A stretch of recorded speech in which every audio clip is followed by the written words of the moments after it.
আসসালামু আলাইকুম। Hello everyone, কেমন আছেন সবাই? আলহামদুলিল্লাহ আমি অনেক, অনেক ভালো আছি। তো সানিয়া সুইন্টোতে কিন্তু মোস্ট ওয়েলকাম।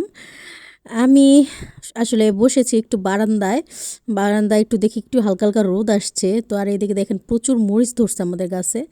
তো এইবার প্রচুর মরিচ আসছে আরকি। বারান্দার গাছ তো অতটা আসলে মানে খোলামেলা আছে, যথেষ্ট পরিমাণ রোদ থাকলে পায়। কিন্তু তারপরেও দেখা যায় যে আসলে ওইরকম মাটিতে লাগালে যেরকম হয় অত এরকম না, কিন্তু প্রচুর এবার ফলন আসছে। তো গতবার কিন্তু আমাদের একটা ছোট পেয়ারা গাছেও প্রচুর পেয়ারা আসছিল, আমরা প্রচুর পেয়ারা খেয়েছিলাম। তো এই যে এবার ফুল আসছে অনেক, আর মরিচও ধরেছে অনেকগুলা। তো এবার মরিচ গাছের বেশ মরিচ খেতে পারবো বারান্দার এই গাছটা থেকে। তো বসে আছিলাম আর ভাবছিলাম যে আসলেই ভাল লাগে, মানুষের শখের আসলে শেষ নেই।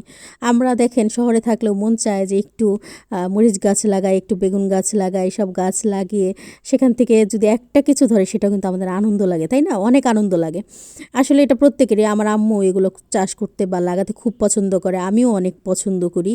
তো এইদিকে হালকা হালকা রোদ উঠছে, তো গোসল করে ছাদে চলে যাব এখন আমি।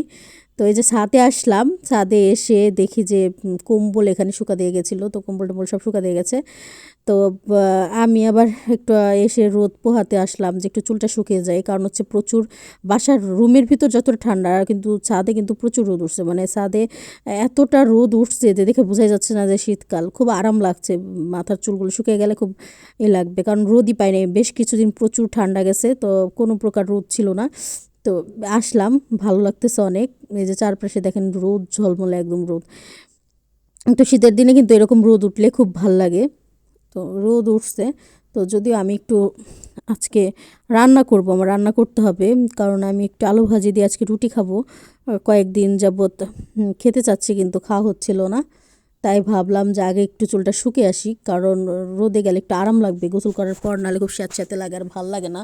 বাসার ভিতরে আসলে যতটুক দেখা যায় স্যাঁতস্যাঁতে, কিন্তু বাইরে আসলে আসলে কত ভালো লাগে।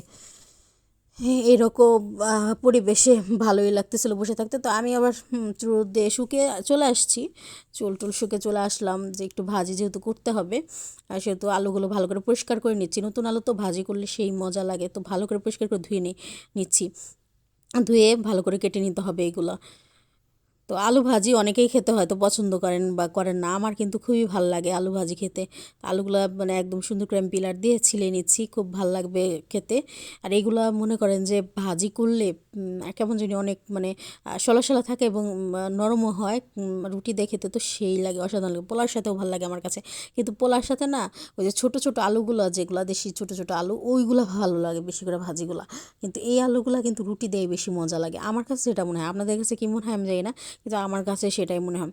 তো বাসায় আমার আব্বু আম্মু খুব পছন্দ করে, আসিফও মানে নাজমুল আমার হাজব্যান্ড, সেও খুব পছন্দ করে। মানে আমরা আসলে কি আমাদের অনেক কিছুতে মিল আছে।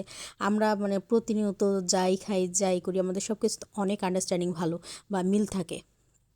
তো এই যে আলু ভাজি কুচি কুচি করে নিছি আমি। তো আসলে এত দূর ভিডিও করাটা সম্ভব হচ্ছিল না, ভিডিওটা বড় হয়ে যাচ্ছিলো, আর টাইম খুব শর্ট, কারণ হচ্ছে সবার খাওয়ার টাইম হয়ে যাবে। তো এর জন্য আমি করলাম কি, একটু ঝটপট করে মানে করে নিলাম যে যেন দ্রুত খেতে পারি। তো কাঁচামরিচ পেঁয়াজ দিয়ে একবারে ভুজে দিই। আমি কিন্তু বেশি মশলা দিই না আলু ভাজিতে, আপনি যত কম মশলা দিবেন ততই মজা লাগে। কিন্তু একটু জিরের গুঁড়া দিবেন আর একটু হলুদের গুঁড়া, লবণ, এর বাহিরে আপনি তেমন কিছু দিবেন না। কারণ বেশি কিছু দিলে কিন্তু এটার টেস্টটা আসলে ভাল লাগে না। আলু ভাজির মানুষ মনে করে যত বেশি মশলা তত বেশি, যত মশলা কম খাওয়া যায়। মশলা বেশি খেলেই যে টেস্ট ভালো হয় এমন না, এটা আমাদের বাঙালিদের কিন্তু একটা ভুল ধারণা যে মশলা বেশি দিলেই টেস্ট ভালো হয়, আসলে কিন্তু তা না।